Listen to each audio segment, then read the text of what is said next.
तर सगळ्यांना नमस्कार।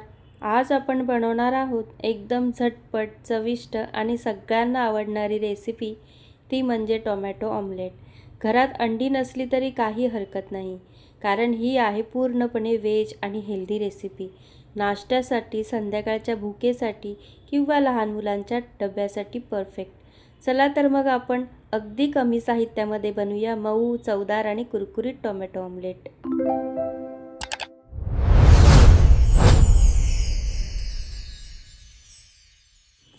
तर आपण साहित्य बघणार आहोत।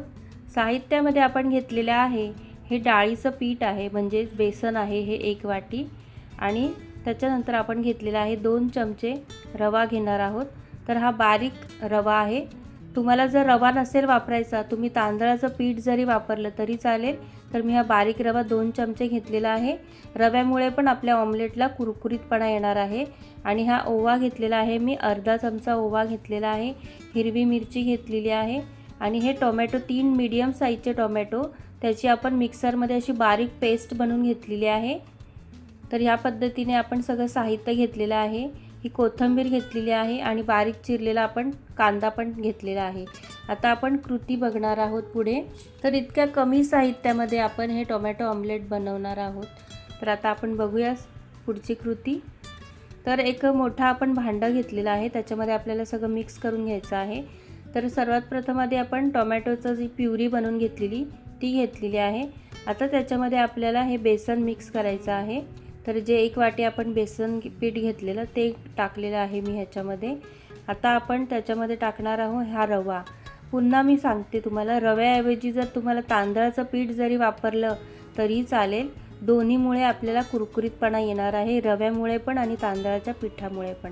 तर दोन्हीपैकी तुम्ही कोणतंही एक वापरू शकता। आता मी हिरवी मिरची पण टाकलेली आहे, थोडासा कांदा वापरलेला आहे बारीक चिरलेला, एक मीडियम साईजचा कांदा आपण असा बारीक चिरून घेतलेला। आता जो ओवा घेतलेला होता आपण अर्धा चमचा, तो आपण हातावर असा मॅश करून घेतलेला आहे, म्हणजे ओव्याचा जो स्वाद आहे तो आपल्या ऑमलेटमध्ये उतरेल। आता ह्याच्यानंतर आपल्याला चवीनुसार आपण मीठ वापरणार आहे। आणि आता आपण ह्याच्यामध्ये मी जिरं घेतलेलं आहे, हे अर्धा चमचा जिरं पण वापरणार आहे मी। तर अर्धा चमचा जिरं वापरल्यानंतर आपण अर्धा चमचा हळद टाकलेली आहे, हळद रंगासाठी घेतलेली आहे मी। आणि हे काश्मीरी लाल तिखट घेतलेलं आहे। जर तुम्ही लहान मुलांसाठी बनवत असाल तर तुम्ही लाल तिखट नाही वापरलं तरी सुद्धा चालेल। आता आपण कोथिंबीर पण टाकणार आहोत आणि छानपैकी ह्याच्यामध्ये मिक्स करून घेणार आहोत। तर थोडं थोडं आपल्याला पाणी टाकून घ्यायचं आहे। मी अर्धा ग्लास आधी पाणी घेतलेलं होतं, थोडंसं आपण पाणी टाकून आता ह्याला मिक्स करून घेणार आहोत। कारण आपण टोमॅटोची प्युरी पण बनवलेली होती, ती पण थोडी पातळच आहे, त्याच्याकरता पाणी थोडंसं बेतानेच वापरा।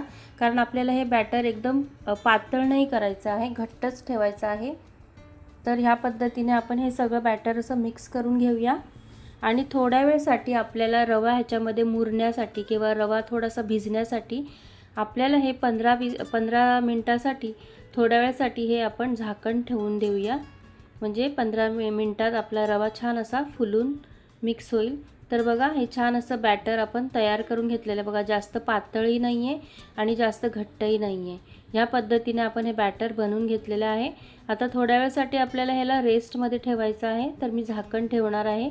15 मिनिटांनी आपण नंतर बघणार आहोत ह्याला। आता बघा 15 मिनिटं झालेले आहेत। आता आपण टोमॅटो ऑमलेट बनवायला घेऊया। हे टोमॅटो ऑमलेट खूप छान लागतं, म्हणजे तुम्ही लहान मुलांना डब्यासाठी किंवा संध्याकाळची जी छोटी भूक असते त्याच्यासाठी बनवू शकता, किंवा रात्री जर पूर्ण जेवण तुम्हाला जेवायचं नसेल तरी पण तुम्हाला हे टोमॅटो ऑमलेट खाल्लं तरी चालेल। डाएटसाठी पण हे टोमॅटो ऑमलेट चालणार आहे, खूप हेल्दी पदार्थ आहे हा। तर आता आपण तव्यावर हे बनवायला घेऊया। तर आता आपण हा डोस्याचा पॅन घेतलेला आहे, तवा घेतलेला आहे, ह्याच्यावर फक्त मी डोसेच बनवते, चपात्या वगैरे बनवत नाही। तर ह्याच्यावर आपल्याला आता टोमॅटो ऑमलेट बनवून घ्यायचं आहे। तर तवा छान आपण गरम करून घेतलेला आहे, थोडंसं आपण तेल आहे ना ब्रशच्या साहाय्याने थोडंसं पसरवून घेऊया आणि मस्तपैकी आपण टोमॅटो ऑमलेट बनवूया। ह्या तव्यावर छान असं तवा गरम करायचा आणि छानपैकी मस्त आपले हे टोमॅटो ऑमलेट आपण बनवून घ्यायचे। तर बघा तेल चांगलं तापलेलं आहे। आता आपण चमच्याच्या साहाय्याने हे बॅटर आपण तव्यावर पसरवूया. जास्त पातळ नाही करायचं आहे आपल्याला, थोडंसं असं धिरडं कसं असतं धिरड्याप्रमाणेच आपल्याला थोडंसं जाडसर ठेवायचं आहे. उत्तप्पाप्रमाणेच आपल्याला हे बनवायचं आहे टोमॅटो ऑमलेट. तर ह्या पद्धतीने मी सगळं पसरवून घेतलेलं आहे. आता एका साईडने आपल्याला छान शेकलेलं आहे. आता आपण पलटी करून घेऊया मस्तपैकी. छान दोन्ही साईडने आपल्याला हे चांगलं शेकून घ्यायचं आहे.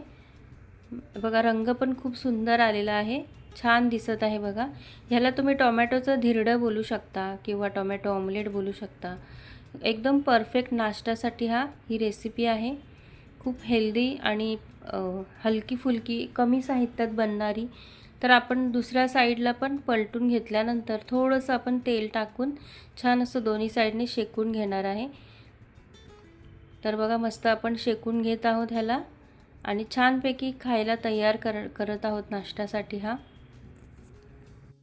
तर आता दोन्ही साईडने एकदम व्यवस्थित ह्याला आपण शेकून घेऊया.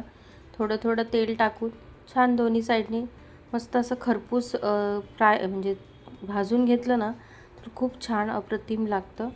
तर बघा दोन्ही साईडने छान असं खरपूस आपण भाजून घेत आहोत. रंग पण खूप छान आलेला आहे बघा टोमॅटो ऑमलेटला, किंवा ह्याला टोमॅटो धिरडं बोलू शकता.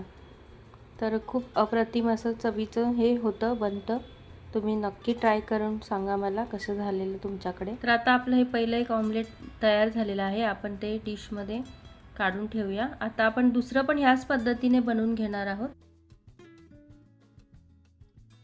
तर तव्याला मस्त तेल लावून घेतलं. आता दुसरं पण ह्याच पद्धतीने आपण छान असं तव्यावर पसरवून घेऊया. जास्त पातळ नाही करायचं, थोडंसं जाडच ठेवायचं. असं छान असं चमच्याने आपण पसरवून घेऊया आणि दुसरं पण मस्तपैकी दोन्ही साईडने खरपूस होईपर्यंत मस्त शेकून घेऊया. आलटी पलटी करून बघा एक साईड झालेली आहे भाजून. आता दुसरी पण आपण साईड छानपैकी अशी भाजून घेऊया. किती सुंदर कलर आलेला आहे बघा. एकदम भन्नाट अशी रेसिपी आहे ही. अशा प्रकारे झटपट आणि टेस्टी टोमॅटो ऑमलेट तयार झालेला आहे. तुम्ही नक्की ट्राय करा आणि तुमचा अनुभव कमेंटमध्ये सांगा. आणखीच अशा सोप्या रेसिपीसाठी आशाच रेसिपीला सबस्क्राईब करायला विसरू नका. तर सगळ्यांचे धन्यवाद. श्री स्वामी समर्थ.